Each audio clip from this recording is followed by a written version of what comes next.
James O'Keefe here, Project Veritas. Last week, we released that whistleblower tape of CEO Jack Dorsey expanding his ideas of censorship.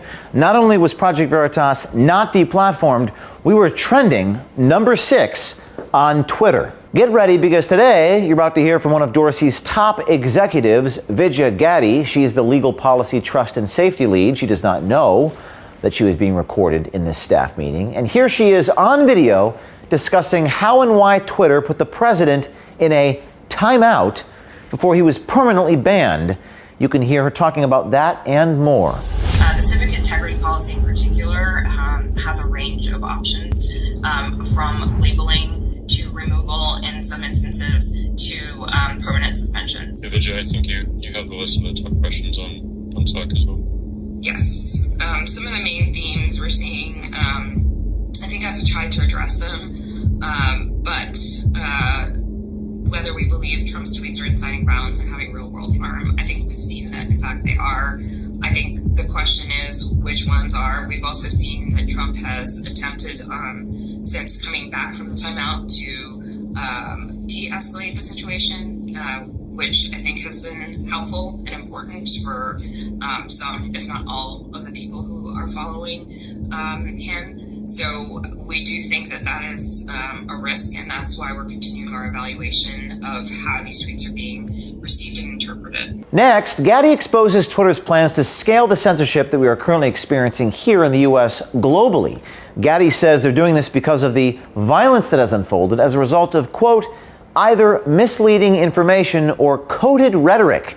We wonder which leaders will be banned next. Another question that we saw was just around the global application of this and how we can ensure consistency beyond just what's happening in the U.S. right now.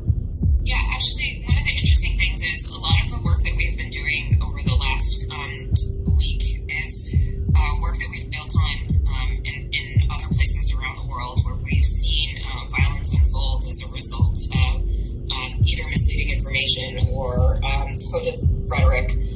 So a lot of our learnings here have come from other markets. So in that sense, we do feel like this is our global approach. We need to be very focused on being able to enforce any of these policies or enforcement decisions we make at scale. When it comes to big tech, it's no surprise that a cultural bias may exist, but at Twitter, it seems their own employees have become the activists running the company.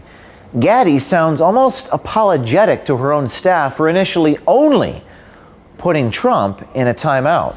And then the last question, which, obviously would love Jack's point of view, but have we read the letter from employees demanding Trump to be suspended, and what's our point of view on that? There are certainly good ideas expressed within the letter that speak to the retro and how publicly we need to be about what we've learned about our policies around our actions. One question in particular was just around, the first strike and the 12-hour suspension, and if we consider just the severity of the president's tweets and why we didn't maybe jump a couple steps ahead versus just sticking to the kind of first strike and the 12 hours. Absolutely. We had a really robust discussion about whether it should just be a permanent suspension. At the end of the day, we felt that this punitive action that we were taking was a significant escalation from how we had enforced our civic integrity policy against the president in the past. We felt that it was important to send that message that we were incredibly concerned and that this was a significant violation of our policy. But we also felt that it was important to build trust, to also warn before a permanent suspension of an account of this importance, particularly in light of the fact that there were also messages of conciliation and asking protesters to leave and to be peaceful, etc. So obviously it was a judgment call, and we're relying on judgment of our teams and your leadership, me, Jack, and at the end of the day, that was the judgment that we made. That was the right approach. I can totally see why other people would come to a different conclusion, and it's a reasonable conclusion. And it was just I drew the balance in a different way, given where I think long term we want to be in terms of building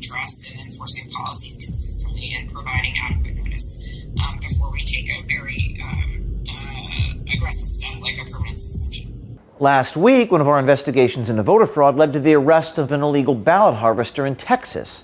Her name, Raquel Rodriguez, and although she could face up to 20 years in jail, the mainstream media and big tech refuses to acknowledge that voter fraud exists. It's no secret that big tech was censoring most voter fraud stories, even ours.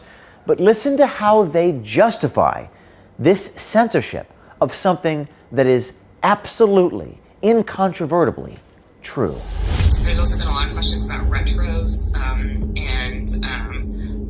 of course we're going to do a retro. I mean, we're in the midst of a retro around the election generally. This will be most definitely folded into it. What we saw Wednesday morning was really concerning to us, obviously. So a small team gathered from Trust and Safety. We were discussing the potential for violence to happen, and we decided to escalate our enforcement of the civic integrity policy and use a label that disabled engagements to stop the spread of potentially inflammatory content, which is the content around election interference, election fraud, stealing the election, that type of thing. We think that the severity of what's happening on the ground, coupled with the information that's contained in these tweets, this misleading information about the election being stolen, and massive fraud around the election, are what is changing our analysis of how we should enforce this policy.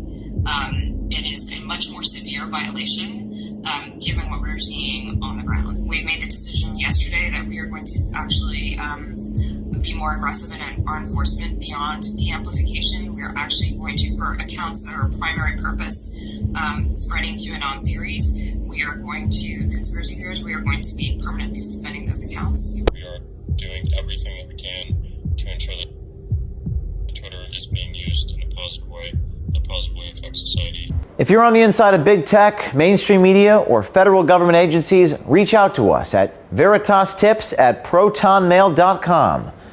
Be brave. Do something.